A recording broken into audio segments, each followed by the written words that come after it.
Hello there, lovely people. It's Alex from Nintendo Life here, and I have just seen the E3 2017 presentation from Nintendo, the Nintendo Spotlight, I believe they called it, and I'm going to give you a very brief rundown of my thoughts. I say very brief, I mean brief overall. This will probably end up being quite a long video because I'm going to be rabbiting a lot, and not just about Rabbids. That was a terrible pun. So yeah, this is completely unscripted. I have got some notes, so if I'm peering over there, that's just to keep things flowing and everything like that. Honestly, I'm going to try and keep editing down to as little as possible so I can get this out as soon as possible, because I'm sure you lot want to hear what I have to say. Or maybe you don't. But then why did you click on this video? So anyway, let's just go right in now. The first thing they showed was a sizzle reel. I'm not sure whether it was actually, whether you could actually call it a sizzle reel, but it was showing a load of games and stuff like that. I'm not going to talk too much about it, but it was pretty good. It was showing things like ARMS, Pokken, Rocket League, which is a massive reveal, and I think maybe they should have omitted to begin with, and then had it later on, because they just talked about it later on as well, unsurprisingly. FIFA 18 and Splatoon 2, all that good stuff. And yeah, it was fine. It was very mature. I thought they were really trying to target the sort of the 20-somethings, the people my age, so sort of mid-20s to late 20s, the sort of the young adult market, because I think they really are trying to push this as a non-kiddie system, and that was very apparent when you watched that thing. Then Reggie appeared. And I thought I had to mention that because I've got in bold on my notes, Reggie appears, ready to write some stuff underneath, but he just started rabbiting on about, sort of, it's an Odyssey when you play a game, whoa! And then it went on to other stuff. Yes, it went on to Xenoblade Chronicles 2, which I thought was a weird one to essentially start with. And it looks fantastic. It looks just like you'd expect a Xenoblade game to look, to be honest. Much more stylized in terms of, graphical direction, and I'm so pleased that the main character is British voice acted, because for me that was a big thing about Xenoblade Chronicles, because honestly it doesn't happen very often, and sort of it's fine, but it is mainly American voice actors you get, and so it's just nice just to have that little bit of English in there, that little smidge. And also he was extremely Cockney at points, and I thought it was quite interesting. It does seem to be almost like a retelling of various different points of the original Xenoblade Chronicles, with things like there's a big powerful sword, only I think it was called Pyro, rather than the Monado, and maybe there is some sort of intrinsic link. We don't know whether it's actually a direct sequel yet, so that's going to be interesting to see. It just looks gorgeous as well, as I previously mentioned, and massive. That's a good thing as well. And it's still coming in 2017, which is so reassuring, because I was really worried that it was going to be pushed back, but it looks like I'm guessing, in fact, that 2016, most of Nintendo's sort of subsidiaries and Nintendo themselves, Monolith aren't a subsidiary, they're a second party, but anyway, I'm guessing they were working on Switch stuff all through 2016, which is why we had next to nothing that year, at least on the whole, which would explain what I just said. Moving on, we got a couple of few interesting little things. One of them was Kirby, and it was just called Kirby, so it's a Switch game, called Kirby, and we don't know much about it, but the gameplay looked fun, the visuals looked good. They didn't look as good as I thought they should be, but then again, this was a trailer at 720p being live streamed, so it was never going to look perfect, so it's difficult to pass judgment, and I haven't actually seen any proper decent gameplay yet that hasn't been compressed by YouTube. So it's difficult to pass judgment on it just yet, but it looks fun. It looks like it's going to employ some sort of four-person mechanic with 3 CPUs, and I would be very surprised if it didn't turn out to be 4-player local co-op, which is a great idea because you're all on the same screen, so it works really well with the Switch, because on the sort of the portable side of things, with the Switch, when you do split screen for 4 people, it does get kind of tiny because you're just sort of looking at a screen that big, and that's kind of too small. Depends on the game, of course, but keeping it all on one screen makes it much more viable, so that's really good. And then there was the sort of weird, subtle announcement that there will be a new core Pokemon game, a core RPG Pokemon, so mainline series game, coming out in some point in the future on the Switch. They were saying that, they said, we've got Pokken coming, and also we've started work on a new game for the Switch, and they mentioned that it was a mainline game. They reassured us of that, so that was interesting, but we didn't get any more information than that, sadly. And then, in my opinion, the single best moment of the entire thing, I actually started to get, sort of like proper heartbeat. I got little palpitations, and I started to, the hairs on the back of my head, which are now much shorter, started standing on end, because Metroid Prime 4 has been announced for the Switch. At this point, it was almost like I assumed it couldn't possibly happen because I wanted it so much. And Metroid Prime is just a series that has just been so phenomenal and such a huge revelation for me in some regards. I'm probably picking it up more than it deserves, but even so, I'm so happy it's there. I'm honestly absolutely chuffed to bits. And I can't wait to see any information on it, because all we know is that it's in development for Nintendo Switch. We don't know any more than that. And the last one was Metroid Prime 3 Corruption, not including Federation Force, was available on, was a Wii game. And that was basically a souped-up GameCube, so graphically, graphically it looked good, so, and I'm assuming it's Retro that's handling it. We don't know that for sure. As such, Retro making a Metroid Prime game on the Switch with the Switch's capabilities, it's just...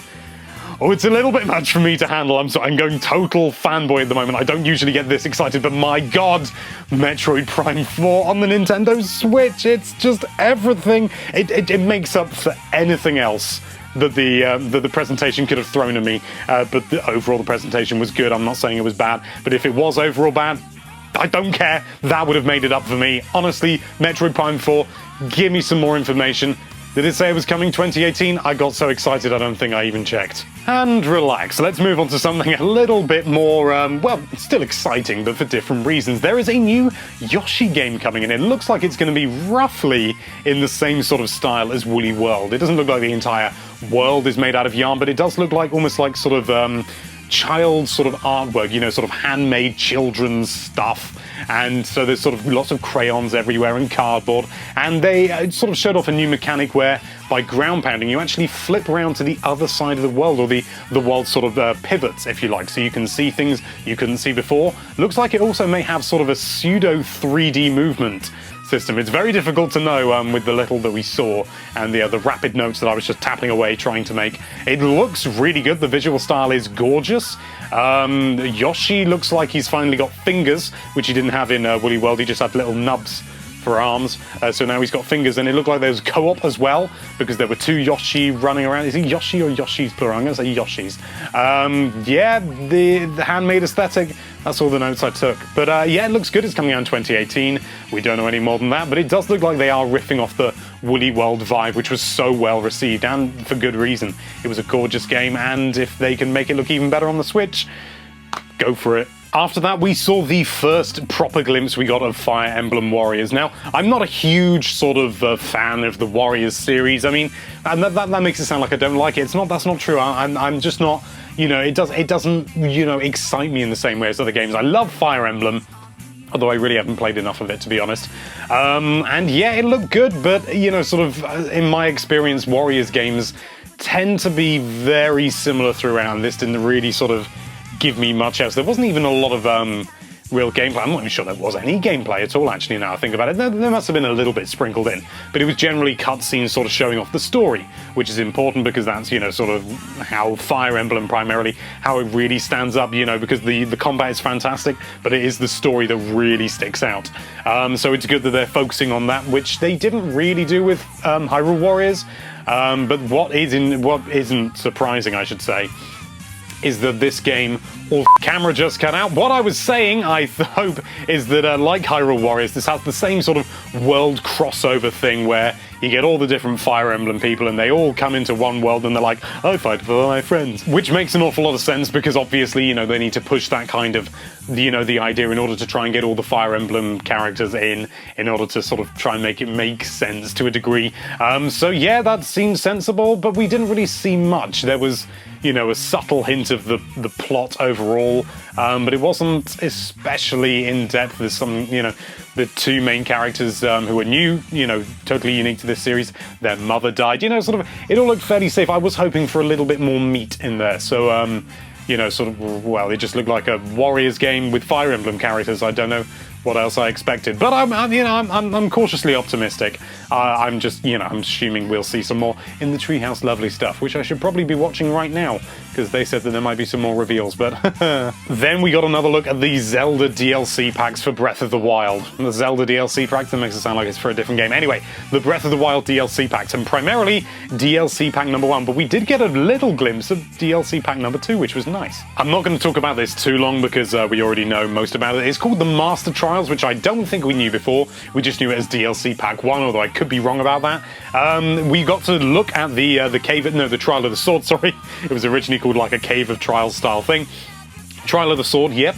It looks like it's going to be inside some sort of Sheikah temple or some sort of Sheikah shrine or something like that, and but it looks like there's these huge sort of big rooms with these sort of almost outdoor aesthetic inside it, with all the goblins, basically like taking little chunks of the outside world and putting them in little boxes, which makes sense because if it were just sort of like a small semi-open room, it wouldn't work in the same way, that previous Cave of Trials have done in the past with, sort of Breath of the Wild having this big expansive open world stuff, so it makes sense to make it nice and big. They've also got the Hero's Path, which still looks good. That's just following you around. They showed that off. The hard mode is called Master Mode, which is interesting, and it seems that the floating platforms with enemies on them, it seems that they only spawn, possibly, maybe they're already there, but they only go up when this happens, when a bokoblin or a Lizalfos or whatever sounds a horn, as they do in the game, and usually gets the attention of everyone, gets the attention of these platforms, and then they rise up. That was an interesting thing. It makes more sense, they sort of, rather than just, having these random floating platforms with enemies on them. So it's still kind of weird, but weird in a good way. They also showed off the enemies slowly regaining health, the big enemies at least. So yeah, it looks like it's going to be tough, looks like it's going to be fun, and I'm looking forward to it. Oh yeah, and also they showed off the second DLC pack called The Champion's Ballad, which had a brand new song by Cass, and I say brand new, it was a sort of like a reimagining of the original Legend of Zelda theme, which is no bad thing, and also they're going to be releasing amiibo of the champions from within the game, so that is really, really cool. More things to spend my money on. Nice. We then saw a very brief look at Mario and Rabbids Kingdom Battle. Of course, we've already seen a lot of it from the Ubisoft conference, and I'm really, really surprised at how much I like the look of this game. I do still kind of wish the Rabbids weren't there, because they sort of, to me, they're like, sort of the video game equivalent of minions. They're just these sort of, these faceless characters that are just sort of like, just childishly funny, and it's not really, so childishly humorous, I mean to say, because I don't personally find them very funny. I find them very crude and just sort of lowest common denominator, farts and things like that kind of humor, which I don't really care for. But, the actual gameplay and the presentation, my god, it looks fantastic. And, the whole XCOM style with the jumping, like there was a jumping thing, which is very similar to Disgaea, I never know how to pronounce it. So that looks really good. It looks like it's a really good tactical game, and I'm really hoping that the difficulty's there, because sort of with the Rabbids being a very sort of child-centric franchise, and Mario, I'm hoping they don't try and make it too child-friendly, or at least give us the option to have some really hardcore stuff. That would be really, really good. So it's basically, from what we can see, it's XCOM with Mario and guns and Rabbids, and to be honest, with how good it's looking, I'm willing to overlook the Rabbids. I'd like, actually, no, you know what? I'd just like to be able to fight against them. I just don't want the Rabbids on my team. That'd be cool. And then, to no surprise, Rocket League. Yeah, they revealed Rocket League, and it just looks like Rocket League, and it looks great. I've only played it very briefly, and that was live on stage a number of years ago at EGX, and I wasn't very good at it, but it was good fun, and I know that loads and loads of people absolutely love it, and we're really hoping it will come to the Switch, so I'm very pleased that it is. It can only be a good thing, surely. There's some, it's coming out in Holiday 2017, which is nice and vague, and there's loads of exclusive gubbins and cross-platform multiplayer online. Sounds like a small thing, but to be able to play online, and even if, sort of worst case scenario, the Switch version doesn't sell very well, you can still go online and you can still play with a whole host of people who are playing on PC and Xbox One and PS4, and who knows, maybe the Joy-Cons will give you a bit of an advantage. Or maybe they won't, probably not. And then they finished it off. They finished it off in style with Super Mario Odyssey, and we didn't know it was Super Mario Odyssey to begin with. because initially it just showed like a T-Rex running across. And when I saw the T-Rex's leg, I went, okay, you know, sort of really cool, you know, Monster Hunter Generations double cross. So I wrote in Monster Hunter on my notes, and then all of a sudden I looked at the T-Rex and I thought, you know what, that looks a little bit too generic. I'll leave it there for now, but we'll never know. It could be like some fossil frontier thing, or whatever it was called. And then the little Mario hat appeared, and it was Mario possessing a T-Rex with his hat. It's insane.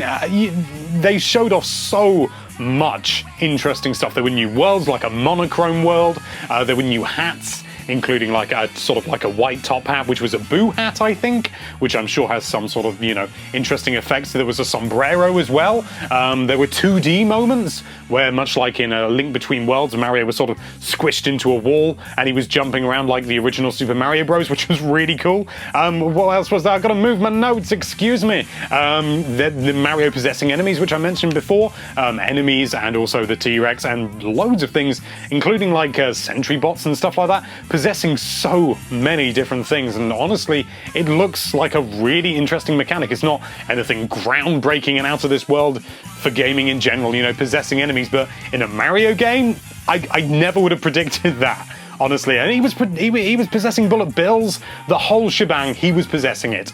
What else was there? There were more bosses, which is interesting. Not just the the rabbit characters. I've got to be very careful not to say rabbit. So there were the rabbit characters. They're not the only ones, it seems.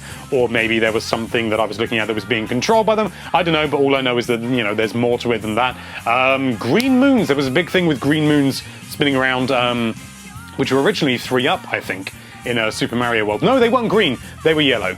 So, yeah. Mario also managed to possess one of the humans in the world and a taxi and all this stuff. The freedom looks phenomenal. And also there was a moment when you sort of saw the back, you know, this stage, and there was this woman singing on stage, and, you know, given that it's New Donk City, I wonder whether that's Pauline, and that will probably be the first canonical appearance of Pauline, the first, like, canonical acknowledgement of Pauline, which would be really interesting and quite big. You know, I know obviously she's been in games since, but even so, it's never been a canon game like this.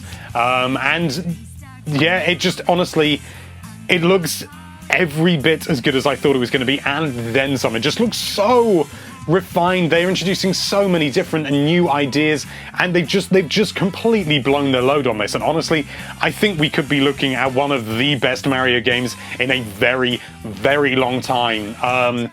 It's possible maybe that there's too many mechanics, but it's very difficult to tell at this stage. I'm just, you know, sort of throwing ideas out there, and honestly, to me, it looks incredible, and I'm pretty sure everyone else thought it was incredible as well.